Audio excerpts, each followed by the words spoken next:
स्वामी गणेशानंद खड़ाऊ पहने खटाक खटाक करते आगे बढ़ते जा रहे थे।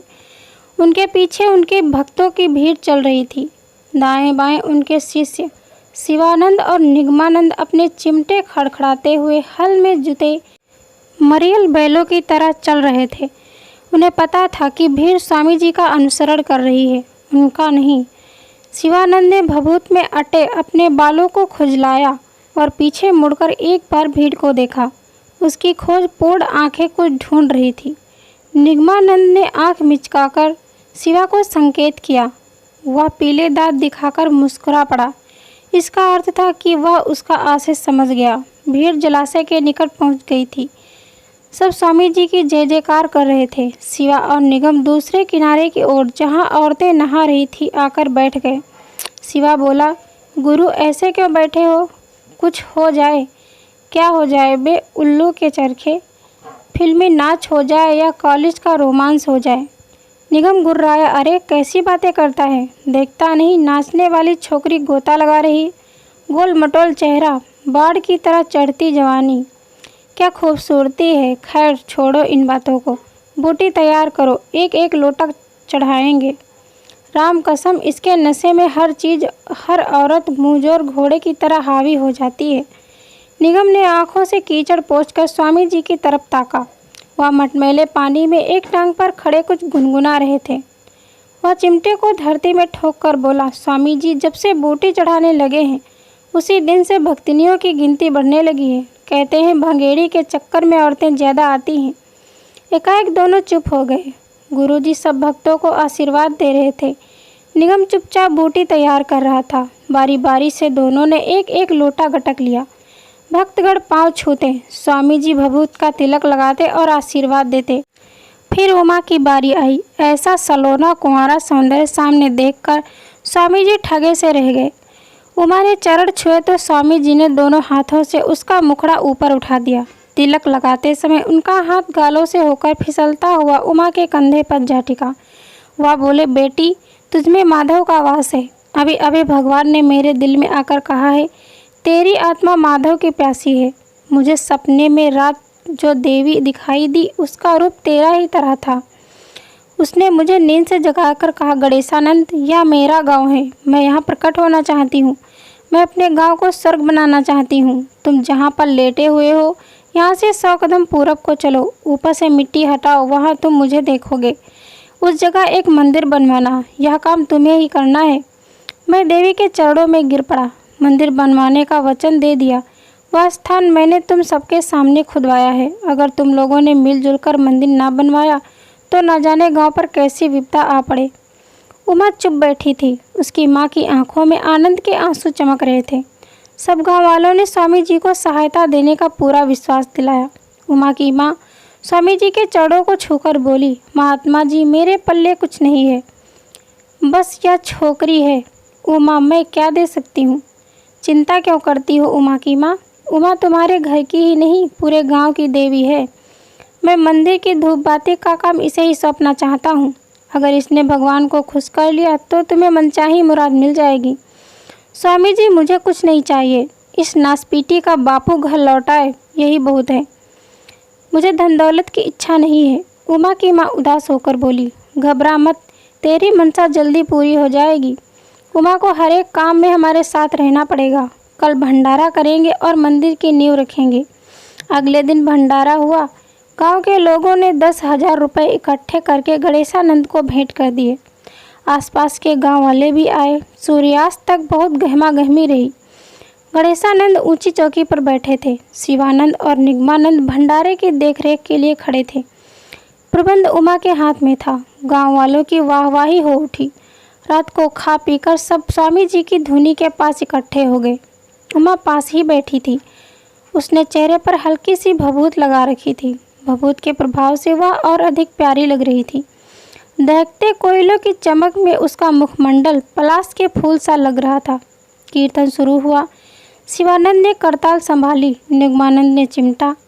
स्वामी जी गाते, फिर उमा दोहराती और तब सबके स्वर में स्वर मिलाकर दोनों शिष्य गाते। आधी रात बीत गई। लोग जादू में बंधे से रहे।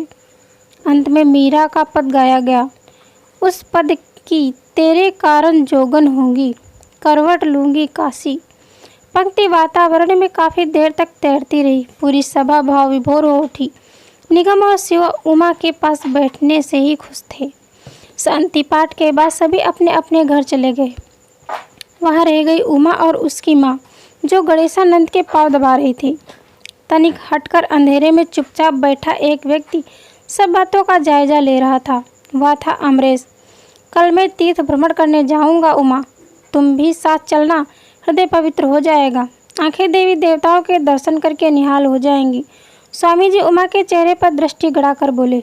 शिवा ने सल्फे पर कोयल रखकर कस लिया और फिर स्वामी जी की तरफ बढ़ा दिया। गणेशानंद ने पूरा दम लगाया, सुल्फ का लपेट निकाला, जिससे उमा का चेहरा उसे सुर्ख दिखाई दिया। अमरेश अधीर हो उठा। उमा उसकी सगी बहन नहीं थी, पर वह उसे बेहद चाहता था।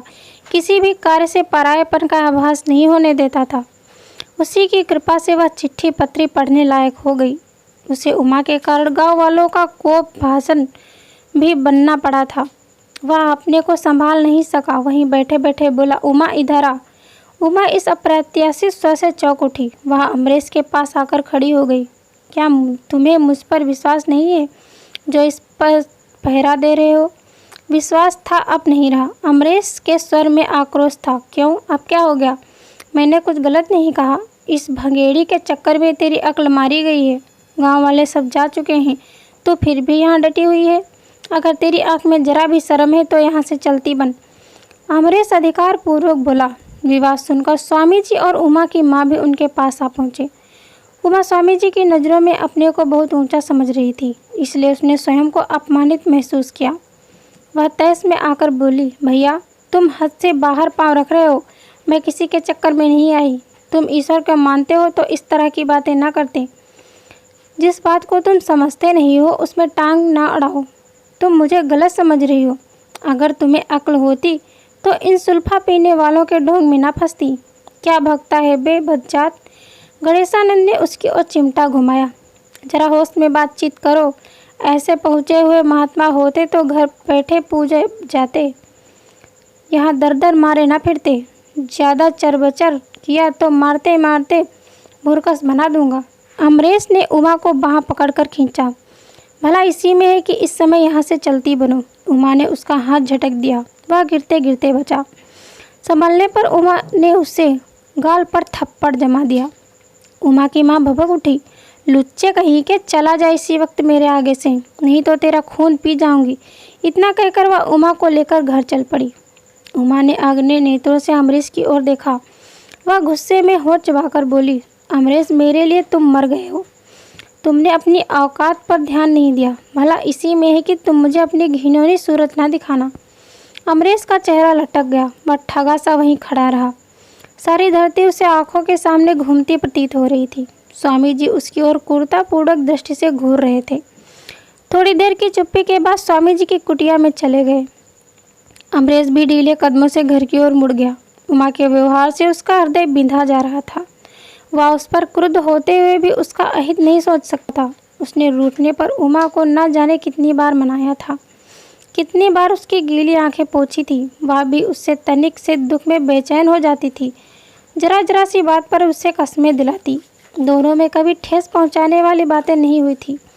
अगले दिन अमरेश को पता चला कि उमा और उसकी माँ तीर्थ यात्रा के लिए स्वामी गणेशानंद के साथ चली गई हैं। सुनकर उसके पहले तले जमीन खिसक गई। क्या इस दुनिया के सभी संबंध थोथे हैं? यह प्रश्न उसके मन में मथने लगा। उस जैसे अनाथ के लिए उमा और उसकी माँ सागर में नौका की तरह थी। उसका समूचा हार्दिक प्रवाह उन्हीं की ओर था। रिक्तता से उसका हृदय कराह उठा। उमा जो बचपन में उसके कंधे पर सवार रहती थी, उसकी घोर उपेक्षा कर बैठी। यह काम दाहक बात न थी। शत्रु का शत्रुतापूर्ण आचरण क्षमा किया जा सकता है, परंतु मित्र का दुर्व्यवहार क्षमा करने पर भी फांस की तरह चुभता रहता है। 2 दिन बाद उमा की माँ लौट आई। उसकी सूनी सूनी आंखों को देखकर अमरेश सिहर उठा। उसके मुंह से आवाज़ नहीं निकल रही थी। आखिर अमरेश ने ही पूछा, माँ जी उमा कहाँ है?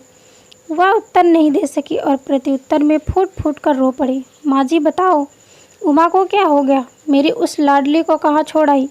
अमरीश व्याकुल हो उठा। वह ढोंगी स्वामी उसे न जाने कहाँ उड़ा ले गया। मेरी बच्ची, वह आगे और कुछ नहीं बोल सकी। मैंने कितना समझाया था कि इन लोगों पर भरोसा करना मूर्खता है, पर तुम दोनों ने मेरी एक न सुनी। मुझे पता था कि इन दुष्टों ने रात के समय देवी की एक मूर्ति अपनी कुटिया के पास धरती में दबा दी थी, लेकिन तुम्हारे ऊपर पागलपन सवार था। उमा की माँ ने सिर ऊपर नहीं उठाया। धुंधलका छाने लगा। अमरीश खाट पर बैठा था और उमा की माँ लुटियारी सी उसके सामने भूमि पर। दोनों चुप थे। इसी बीच अमरीश का ध्यान दरवाजे की ओर गया। एक पगलाई सी परछाई वहाँ जड़वत खड़ी थी। ज्यों ही वह खड़ा हुआ, परछाई उसकी ओर बढ़ी और दौड़कर उसके गले से लिपट गई। वह उमा थी। उसके वस्त्र चिथड़े चिथड़े हो रहे थे। अमरीश कहकर वह अचेत होकर धरती पर गिर पड़ी। अमरीश का दिल पसीज गया। उसने उमा को चारपाई पर लेटा दिया। बहुत देर बाद उसकी चेतना लौटी तो वह फपक पड़ी। अमरीश, मुझे माफ़ मत करना, मैंने तुम्हारी बात नहीं मानी। अपने हाथों से मेरा गला घोट दो। मुझ पर पागलपन सवार था। उस भेड़िए ने मेरी इज्जत लूटी। उसके चेलों ने भी मुंह काला किया। उसके बाद मुझे 8,000 रुपये में एक वेश्या के हाथ बेच दिया। मैं कहीं की नहीं रही, किसी तरह चकले से भाग आई, सिर्फ तुम्हारी सूरत देखने के लिए। मेरी तरफ एक बार अपना चेहरा तो घुमाओ। अमरीश ने उसके सिर पर हाथ फेरकर सांत्वना देने की कोशिश की। काफ़ी देर तक वह उसकी आंखों की ओर टुकुर टुकुर देखती रही। उस समय अमरीश की आंखों में आंसू भर आए। कुछ देर चुप रहने के बाद उमा जोर से खिलखिला पड़ी। उसने अपनी माँ को एक तरफ धकेल दिया। माँ, अब ऐसे स्वामियों का खून करूँगी। उसकी क्रूर हंसी ने दोनों सहम गए। तुमने मुझको चौपट किया है माँ। तुम्हारी विषैली श्रद्धा मुझे डस गई।